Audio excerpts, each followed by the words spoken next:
Hello friends, welcome back to another video. आज मैं आपको बताने जा रहा हूँ सिंबल एंड एब्रीविएशन पार्ट 3 के बारे में। इससे पहले मैंने आपको पार्ट 1 एंड पार्ट 2 में ए टू एम तक के सारे एब्रीविएशन एंड सिंबल बता चुका हूँ, जो कि ड्राइंग के रिगार्डिंग यूजफुल है। अगर आप स्ट्रक्चर ड्राइंग या आपका कोई भी ड्राइंग आप पढ़ रहे हैं तो उसमें ये सारे एब्रीविएशन एंड सिंबल आपको मिल जाएंगे। इससे बाहर आपका कुछ भी नहीं जाता। अगर आप अच्छे से ड्राइंग स्टडी करना चाहते हैं तो ये सारे सिंबल्स आना कंपलसरी है आपके लिए। ठीक है, फिर कोई भी ड्राइंग हो, सैनिटरी ड्राइंग हो, आपकी स्ट्रक्चर ड्राइंग हो, या आपकी फाउंडेशन ड्राइंग हो, या आपकी ईटीसी कोई भी ब्रिक वर्क, ब्लॉक वर्क, कोई भी ड्राइंग हो। ठीक है, तो आज हम बात करेंगे एम से जेड तक के एब्रीविएशन के बारे में, जो कि क्या क्या सिंबल्स यूज होते हैं ड्राइंग में, किस टाइप से हेल्पफुल है ये हमारे लिए। ये सारी चीज़ों पे आज हम डिस्कस करेंगे। डिस्कस करने से पहले दोस्तों सब्सक्राइब करें मेरा चैनल, जिसका नाम है civil engineer field work experts. Upcoming हमारे 500 to 600 वीडियोज आने वाले हैं। मैं नहीं चाहता कि आप एक भी वीडियो मिस करें। सारे की सारे बिलिंग इंजीनियरिंग के ऊपर वीडियोज आने वाले हैं, इसलिए आप सब्सक्राइब करें, लाइक, कमेंट, शेयर करें। तो देखिए, हम वीडियो स्टार्ट करते हैं दोस्तों। सबसे पहले हम बात करते हैं एम से। अगर हम बात करें एम का क्या रिप्रेजेंट रहता है ड्राइंग में, अगर सपोज करें 200 एम लिखा हुआ है तो एम इंडिकेट करता है आपको मीटर को। ओके, मैक्सिमम या मिनिमम आपका क्या रिप्रेजेंट करेगा, तो देखिए मैक्सिमम आपका रिप्रेजेंट करता है एम ए एक्स को। ठीक है, मिनिमम आपका किसको रिप्रेजेंट करता है, एम आई एन को। मिनिमम रिप्रेजेंट करता है एम आई एन। ठीक है, और मैक्सिमम एम ए एक्स को रिप्रेजेंट करता है। मेन होल की बात करें, मेन होल आपने देखा होगा कि अगर हम चैम्बर नहीं लिखते हैं वहाँ पे हम मेन होल लिखते हैं, तो मेन होल पूरा नहीं लिखते हैं, केवल एम एच लिखते हैं, तो एम एच रिप्रेजेंट करता है मेन होल को। ऐसे ही मिसलेनियस की बात करें तो एम आई एस सी से रिप्रेजेंट करते हैं हम। अगर मार्क की बात करें तो एम के डी से रिप्रेजेंट करते हैं। बहुत सारे एक से एक आपको इस टाइप के सिंबल्स मिल जाएंगे जो कि काफ़ी यूजफुल है। जैसे कि माइल्ड स्टील एम एस, ये आपको ईजिली आपको स्ट्रक्चर ड्राइंग में मिल जाएगा देखने के लिए। मिलीमीटर को हम एम एम से रिप्रेजेंट करते हैं। अब आपका आता है एम सी बी को हम किससे रिप्रेजेंट करते हैं, या एम सी बी का फुल फॉर्म क्या होता है, तो आप देख सकते हैं यहाँ पे। एम एफ एल का फुल फॉर्म क्या रहता है, ये आप देख सकते हैं यहाँ पे। अगर हम एम बी की बात करें तो एम बी का फुल फॉर्म क्या रहता है, ये आप जानते हैं, मेजरमेंट बुक होता है आपका। तो ये सारी चीज़ें हमें आना चाहिए कि आप मेजरमेंट बुक लिख रहे हैं, इतना बड़ा हमें नहीं लिखना है, हमें केवल एम बी लिखना है। तो इससे सामने वाला पार्टी आपको समझ जाएगा कि आप क्या बोलना चाह रहे हैं। ठीक है, ऐसे ही हम बात करें पी एम क्या रिप्रेजेंट करता है, प्रोजेक्ट मैनेजर को। ठीक है, क्वालिटी कैसे रिप्रेजेंट करते हैं, क्यू टी वाई से रिप्रेजेंट करते हैं हम। क्वालिटी कंट्रोल के लिए क्यू सी, क्वालिटी एनालिसिस के लिए आप क्यू एस ए से रिप्रेजेंट करते हैं। क्वांटिटी सर्वेयर को हम क्यू एस से रिप्रेजेंट करते हैं। तो ये सारी चीज़ें हमें आना चाहिए कि क्यू एस के पास आपको साइन कराना है, या आपको पी एम के पास साइन कराना है, या आपको ए पी एम के पास साइन कराना है। तो आप अगर पूछेंगे पी एम का मतलब क्या है, क्यू एस का मतलब क्या है, ये सारी चीज़ें हमें पहले से मालूम होना चाहिए। आर सी सी क्या रिप्रेजेंट करती है, रेनफोर्स सीमेंट कॉन्क्रीट को। आर सी बी रिप्रेजेंट करती है आपका रेनफोर्समेंट ब्रिक वर्क को। आर एल रिप्रेजेंट करता है रिड्यूस लेवल को। अगर आप लेवलिंग का काम कर रहे हैं तो आपको ये काफ़ी इंपॉर्टेंट है, आर एल। ठीक है, अब रेन वाटर पाइप आपका अगर सीवेज ट्रीटमेंट वगैरह, या आपका जो भी आप सैनिटरी का काम कर रहे हैं बिल्डिंग में, तो रेन वाटर पाइप क्या होता है, आपका जो स्लैब की सबसे ऊपर वाली छत से जो नीचे के लिए आपका जो पाइप आता है आपका मेन होल तक, वो आपका रेन वाटर पाइप रहता है। रूफ स्लैब क्या रहता है आपका, आर एस रहता है। रेन फोर्स को हम कैसे रिप्रेजेंट करेंगे, R E I N F से रिप्रेजेंट करेंगे।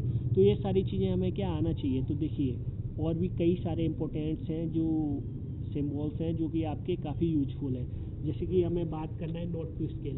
अब नोट टू स्केल को हम किससे रिप्रेजेंट करेंगे, एन टी एस से। ये आपने देखा होगा मोस्टली ड्राइंग के नीचे लिखा रहता है N T S, according to N T S, not to scale, या आपकी जो भी ड्राइंग है वो नोट टू स्केल है। अब नीट सीमेंट फिनिशिंग को हम एन सी एफ से रिप्रेजेंट करते हैं, ये आपने देखा होगा कहाँ पे करते हैं हम लोग। अब हम बात करें नियर फेस, नियर फेस को हम एन एफ से रिप्रेजेंट करते हैं। ओवरहेड को हम ओ एच से रिप्रेजेंट करते हैं। आउटसाइड डायमीटर को हम ओ डी से रिप्रेजेंट करते हैं। अब हम बात करते हैं open space reservation area, O S R से रिप्रेजेंट करते हैं। ये आपको मालूम होना चाहिए, carpet area, built up area, O S R क्या रहता है। ये सारी चीज़ें आपको मालूम नहीं होंगी जब तक आप आगे नहीं बढ़ सकते। अब ओ जी एल, ओ जी एल आपका क्या रहेगा, ओरिजिनल ग्राउंड लेवल। ठीक है, नेक्स्ट आता है आपका अपोजिट को हम ओ डबल पी से रिप्रेजेंट करते हैं। ऑर्डिनरी पोर्टलैंड सीमेंट को हम ओ पी सी से रिप्रेजेंट करते हैं। आउट टू आउट को हम ओ स्लैश ओ से रिप्रेजेंट करते हैं। ऑयल बाउंड डिस्टेम्बर को हम ओ बी डी से रिप्रेजेंट करते हैं। तो ये सारी चीज़ें आप देख लीजिए, ये सारी चीज़ें आपके लिए काफ़ी इंपॉर्टेंट है। ये सारी चीज़ें आपको आना चाहिए। जैसे कि आपका परचेस ऑर्डर है तो पी ओ रहता है आपका, पॉलीविनाइल क्लोराइड पी वी सी का फुल फॉर्म होता है ये आपका। पी सी सी क्या रिप्रेजेंट करता है, प्लेन सीमेंट कॉन्क्रीट को रिप्रेजेंट करता है। पायल कैप पी सी को रिप्रेजेंट करता है। तो ये सारी चीज़ें आपको आना चाहिए। तो देखिए, सिमेट्रिकल आपका एस वाई एम रहता है। स्ट्रक्चरल स्लैब लेवल आपका SSL रहता है, आपका स्ट्रक्चरल इंजीनियर SE रहता है, आपका स्टैंडर्ड को हम STD से रिप्रेजेंट करते हैं, टन को हम T से रिप्रेजेंट करते हैं, टाई बीम को हम TB से रिप्रेजेंट करते हैं, थिक अगर लिखा हुआ है कहीं तो THK हम रिप्रेजेंट करेंगे, अगर THK लिखा हुआ है तो हम उसका मतलब समझेंगे ये थिक है, ठीक है, ओके। TOC का मतलब होता है आपका टॉप ऑफ कंक्रीट। अब हमारा नेक्स्ट आता है आपका, देखिए TOS क्या रिप्रेजेंट करता है, टॉप ऑफ स्टील को, TOF क्या इंडिकेट करता है, टॉप ऑफ फ्लोर को।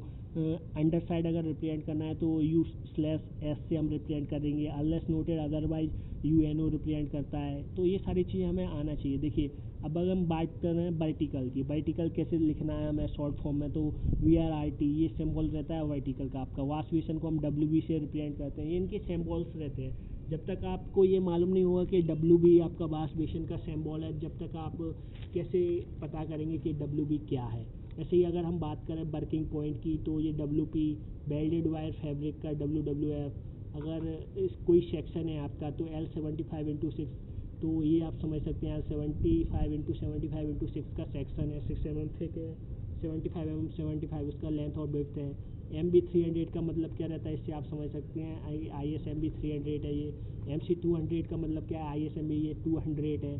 तो ये सारी चीज़ें हमें आना चाहिए। तो देखिए कुछ और इम्पोर्टेंट, जैसे 520 डला है, इसका मतलब क्या रहेगा, तो इसका मतलब रहेगा आपका 20 mm स्टील राउंड वार डाया, ठीक है। अगर कहीं भी आपका 516 डला हुआ है तो 16 mm माइल्ड स्टील राउंड वार डाया ये इंडिकेट करेगा। अगर आपका इस टाइप का सिंबल है, ये देखिए अगर आपका इस टाइप का सिंबल है तो ये इंडिकेट करेगा 20 डाया हाई स्ट्रेंथ डिफॉर्म बार को, यानी ये राउंड स्टील राउंड बार को डाया इंडिकेट कर रहा है ये सिंपल वाला, और इस टाइप का अगर डाया है तो ये इंडिकेट कर रहा है हाई स्ट्रेंथ डिफॉर्म बार को, ठीक है।